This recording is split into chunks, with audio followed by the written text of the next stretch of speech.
Bismillahirrahmanirrahim. Assalamualaikum warahmatullahi wabarakatuh. Alhamdulillah kita berjumpa lagi di channel Isal Abrar dalam kisah kita misteri. Dan tak lupa saya ucapkan banyak-banyak terima kasih kepada teman-teman yang sudah menonton video saya kali ini, dan yang sudah like, share, komen, dan subscribe. Semoga kita semua selalu diberikan keberuntungan dalam kehidupan. Amin amin ya robbal alamin. Di video kali ini saya akan mengisahkan cerita nyata misteri yang didapat dari turun temurun. Ada sebagian orang yang mengatakan cerita turun ini sebagai urban legend. Narasumber kali ini kita sebut saja namanya adalah Pak Mukti. Tentu ini hanya nama samaran. Pak Mukti ini dapat cerita ini dari ayahnya, dan ayahnya Pak Mukti dapat cerita dari kakeknya. Kakek Pak Mukti dapat cerita ini dari kakek buyut Pak Mukti. Begitulah cerita ini menjadi cerita turun temurun, atau juga disebut sebagai urban legend. Dan sebelum saya mengangkat cerita nyata misteri ini ke channel YouTube Isal Abrar, tentunya saya juga sudah banyak menggali informasi dari para narasumber lain yang tahu dan paham akan cerita ini. Dan berbagai narasumber yang saya datangi juga menegaskan kalau cerita ini memang benar-benar terjadi di masa lampau. Sehingga dengan dasar ini saya anggap sangat layak kisah ini saya angkat di channel Isal Abrar. Kisah ini tentang keranda mayat pencari tumbal pesugihan. Seperti apa kisahnya dan bagaimana jalan ceritanya, pokoknya jangan kemana-mana, tetap di channel Isal Abrar.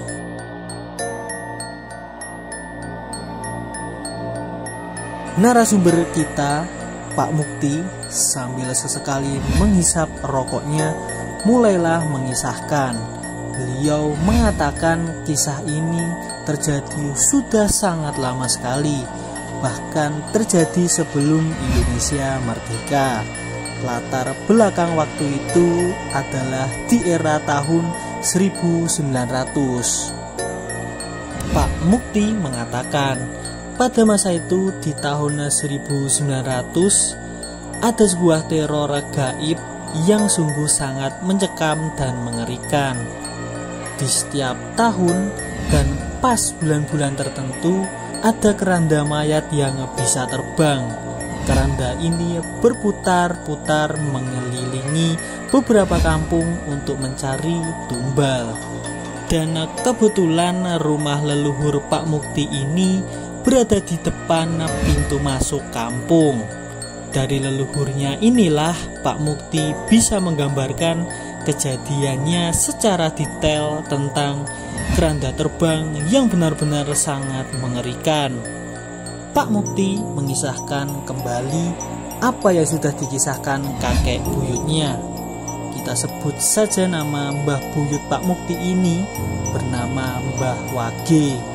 Tentu saja ini hanya nama samaran. Pada waktu itu pas malam Jumat Kliwon, suasana begitu gelap karena listrik belum ada, diiringi suara burung hantu dan longlongan anjing yang terus-menerus tidak berhenti. Pencahayaan hanya dari lampu semprong atau lampu minyak tanah.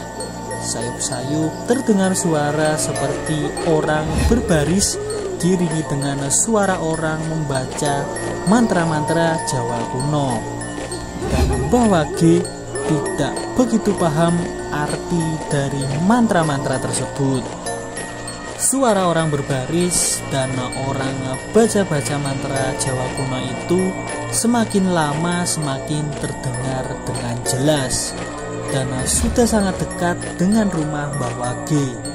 Karena penasaran, Mbah Wage mencoba mengintip dari balik dinding anyaman bambu. Dan alangkah terkejutnya Mbah Wage dengan apa yang dilihatnya. nampak samar-samar karena hanya diterangi dengan lampu minyak tanah.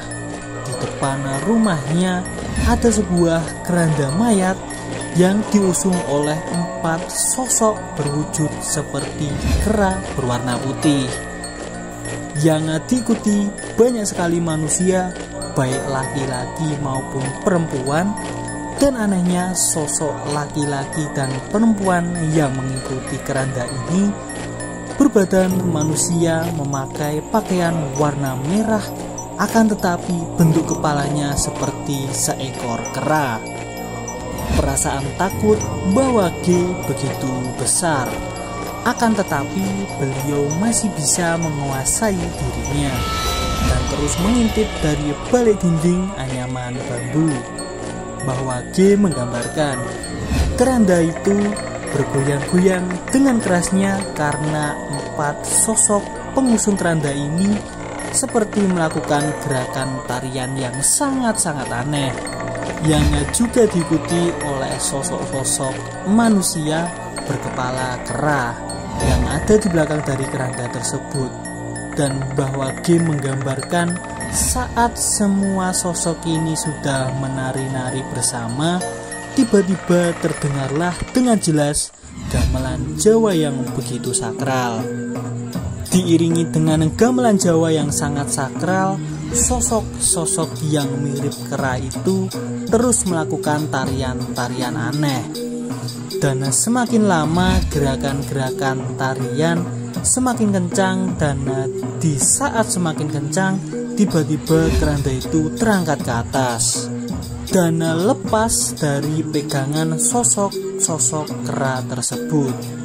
Tapi anehnya, keranda tersebut tidak terjatuh dan justru melayang-layang di udara. Sosok mirip kera itu terus menari. Saat keranda melayang-layang di udara, terdengarlah suara burung kedasih yang begitu keras diiringi dengan suara longlongan anjing yang bersaut-sautan. Sungguh suasana yang menyeramkan, kata Mbah Wage. Suara burung kedasih dan longlongan anjing semakin keras terdengar. Lalu tiba-tiba keranda tersebut melayang menjauhi rombongan sosok-sosok kera tersebut. Keranda itu melayang mengikuti jalanan kampung dan semakin lama semakin tidak terlihat.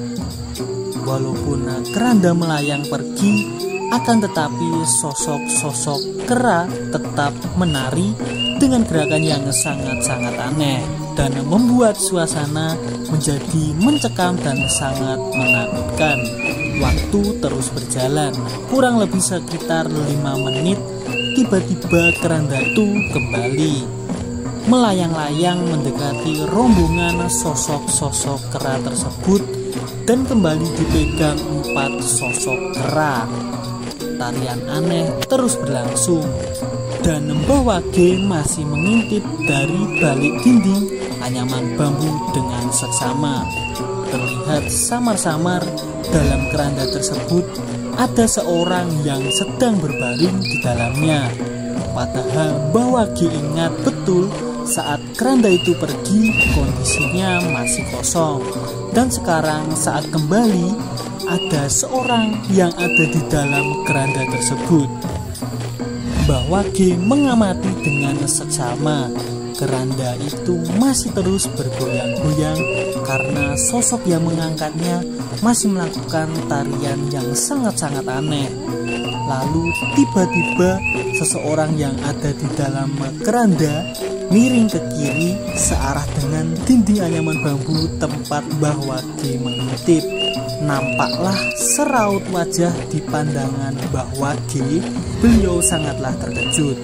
Beliau sangat kenal dengan seraut wajah yang ada dalam keranda tersebut. Mbah Wage mengatakan bahwa itu adalah Pak Paimin. Tentu saja ini hanya nama samaran. Pak Paimin terlihat sangat ketakutan, tapi tidak bisa berteriak sama sekali. Hanya terlihat bergerak dalam keranda, miring ke kiri dan ke kanan, mengikuti irama dan gerakan tarian-tarian aneh yang dilakukan para kera-kera tersebut. Bahwa G terus mengamati dari balik dinding anyaman bambu.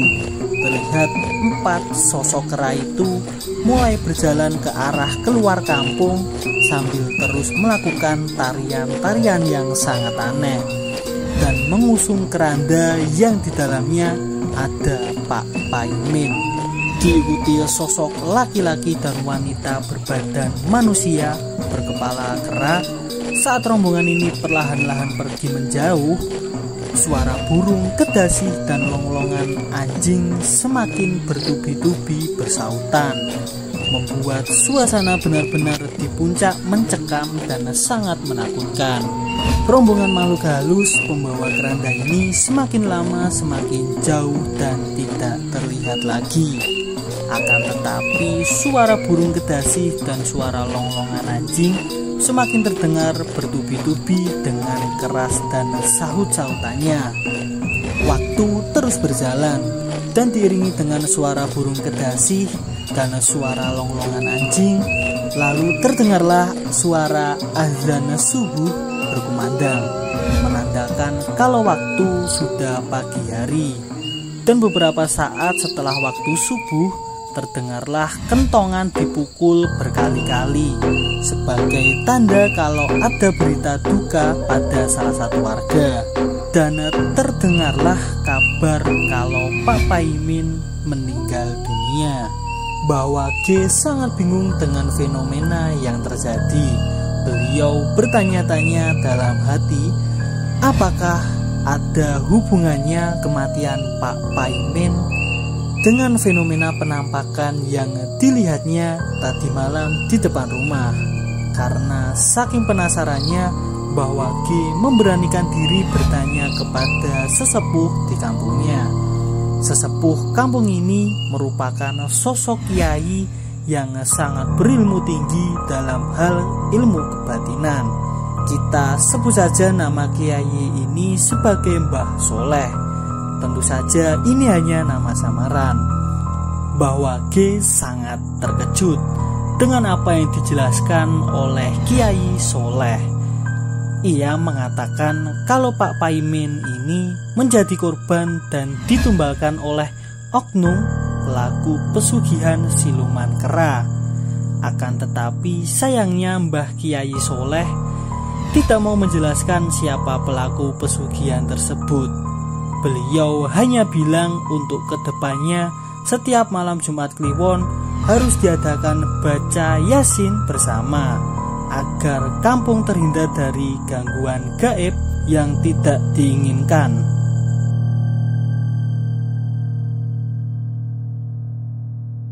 Beginilah kisah nyata misteri kali ini. Sekali lagi saya mengucapkan banyak terima kasih kepada teman-teman semua yang sudah meluangkan waktu untuk mampir di channel Isal Abrar ini. Saya memohon maaf apabila ada kata yang tidak atau kurang berkenan di hati teman-teman semua. Dan saya sangat berterima kasih kepada teman-teman yang sudah like, komen, dan share serta subscribe video saya ini. Semoga kita semua selalu dilimpahkan rezeki yang melimpah serta kesehatan lahir dan batin. Amin amin ya robbal alamin. Kita berjumpa lagi di video kisah nyata misteri yang lebih menarik lagi minggu depan. Dari saya cukupkan sekian. Banyak kurang dan lebihnya saya mohon maaf. Wabillahi taufiq wal hidayah. Wassalamualaikum warahmatullahi wabarakatuh.